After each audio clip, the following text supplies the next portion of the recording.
Traveling to Vegas on a budget is fine, but what's this resort fee garbage you've seen online? What is this, a scam? We're going to talk about resort fees, give you a crash course, give you the low down dirty shame of the latest Las Vegas way to get your money, and tell you how you might be able to avoid them. Let's start the video right about now. Viva Las Vegas! Viva Las Vegas! What's going on, guys? My name is Steven, and this is Not Leaving Las Vegas, a full-time Vegas resident. Gives you the down low, what's going on in Vegas. If you like Vegas, you want to see more, you guys want to know that I'm out here and I'm making videos, show me some support. I'm just asking you to click the subscribe button, hit the bell so you're notified when I have videos that are going up, and leave a comment because that helps us a lot, and I answer all the comments I can, which is so far every single one of them, don't you know? Well, the main topic of today's video is a crash course in resort fees. What is a resort fee? Why do you have to pay it? What's it really for? And is it really a scam? Because a lot of people feel slighted by them, and with good reason. If you go to Vegas and you're paying a resort fee, how much are you going to be paying? Well, you're going to be paying anywhere between $6 to $45 depending on the property that you're staying at, but that doesn't account for the fact that you're already paying for the room before you pay for the resort fee. But wait a minute, you're asking, you're getting your cart before the horse. What is a resort fee exactly? Well, a resort fee is the latest way for people in Vegas or hotels in Vegas to take your money. It's a fee that they tack on top of the taxes and fees for the room.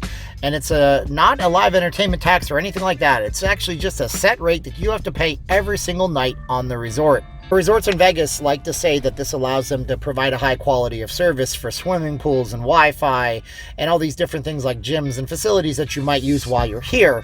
But let's be honest, if they wanted to go ahead and charge more for the room, they'd be better off just charging more for the room, don't you think? Yeah, that's right. So if you go on a travel website, unlike airlines, resorts across the country are not actually ethically or legally bound to divulge these fees and their prices. So if you go online and you see that a room is $45 or $55 a night, and you think that's a great deal, you may get 4 or 5 pages into the booking process and find out that at the end that you're actually going to be paying an extra $40 or $50 depending on the property per night for that room. And if you're staying out here for multiple nights, that can get pretty darn expensive if you ask me. So as I mentioned, the resort fees will range. You'll have anywhere between $6 for small properties off the strip all the way to $45 for the biggest properties on the strip. Just to give you an idea of how this can add up, well, there's over 4,000 rooms at the MGM Grand, which I'm sitting right next to right now, and those 4,000 rooms on a solidly booked night will bring them more than $300,000 in a single day in resort fees. It can be argued that this is supposed to make the Wi-Fi faster and the resort better, right? But let's be honest here. If they want to go ahead and advertise a cheap room rate, they should advertise a cheap room rate.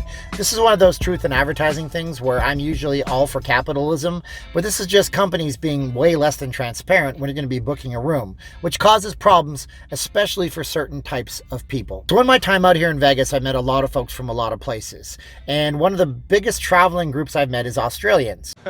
Good day, mate. I guess it's Australian culture for kids to finish up their high school and be working and saving money to travel around the world and see some stuff and get a little bit more culture in their lives before they go off to study their post-secondary studies like college or university. And that way they can go ahead and they can have some fun before they go back home. These folks are usually on a pretty tight budget. So can you imagine sitting in Los Angeles in your room going, let's go to Las Vegas next and drive there? Oh, look, $45 a night for the Mandalay Bay, only to find out that it's actually going to be $90 a night, plus taxes, mind you. So this isn't a Las Vegas only thing, and a lot of places they have these. They originated in North America. I believe it might have been out in New York City, but in those places, at least it's a set rate on the room. You're going to know that you're paying an extra 8.5% or 9% taxes, all the way up to 12% taxes on certain rooms. So depending on the price of the room, those resort fees are kind of set, and you can predict what those are going to be. Not here in Vegas. In Vegas, it's disclosed at the very end of the booking process. So when you think you're getting a great rate, bam, right in the kisser, you're not getting such a great rate. And is there any way to get out of a resort fee? Well, I'm really glad you asked that question. So what if you tell the hotel property that I'm not going to use the pool because it's freezing cold and your pool's outside and it's closed anyways? What if you tell the resort that I'm not going to use your Wi-Fi because I have a perfectly fast 4G internet connection that I can tether to all my devices? Or you tell them that I really don't go to the gym when I'm on vacation. That's an at-home thing. I'm not going to use your gym.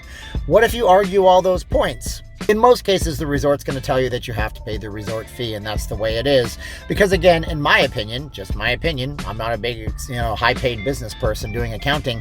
This is nothing more than a tax grab so that hotels can offer a lower price on the surface to get your money on the back end. It would kind of be like if you were going to buy a vehicle and you were told that you were going to have a monthly payment of $500, and then right before you signed, they said, oh, you're forgetting the $300 a month car fee. And you'd say, what's the car fee for? And they'd say, oh, that's simple. That's so you can have power windows and so you can have air conditioning and a radio. And you tell the auto financing people, I don't need power windows and I don't need air conditioning because I live in the beautiful city of Seattle where it's never hot, and I don't need a radio because I use my phone for everything. And they say, too bad, so sad, you still have to pay the car fee. There are a few ways apparently to get out of the resort fees. I read somewhere online that there's something called the Founders Card that you can get, and I don't even know how that works, so I'm not going to try to explain it. The Founders Card is a membership card that gets you perks and access to VIP stuff, but I would be very, very careful and wary because some people sign up for credit cards with certain perks and they can't use those perks. It's just impossible.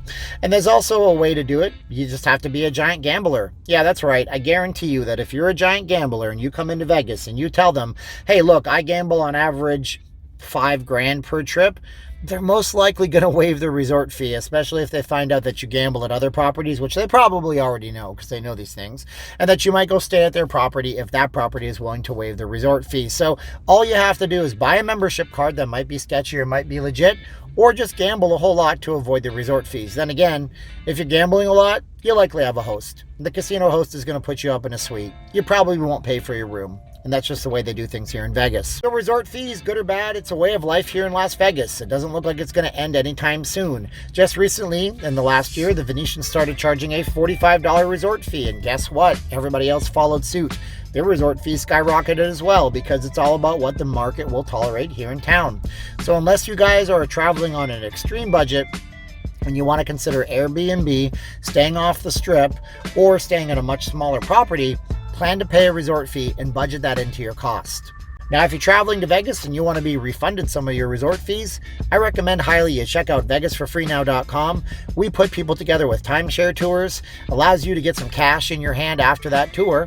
We'll make sure you're well taken care of here in town so you can beat some of those fees and some of those taxes and some of those hidden expenses that are involved in a Vegas stay. If you're just browsing through on the videos and you like what you see, click the thumbs up, hit the subscribe button, hit the little bell so we know that you guys are watching and you get notified of future uploads. My name is Steven. This is Not Leaving Las Vegas. What do you think of resort fees? Are they the bane of your existence, a thorn in your side? I'd love to hear what you have to say. Drop us a comment in the comment box below. Thanks again for watching, and be good out there in Vegas. Don't have too many Vegas stories to tell. Thanks again. Bye-bye.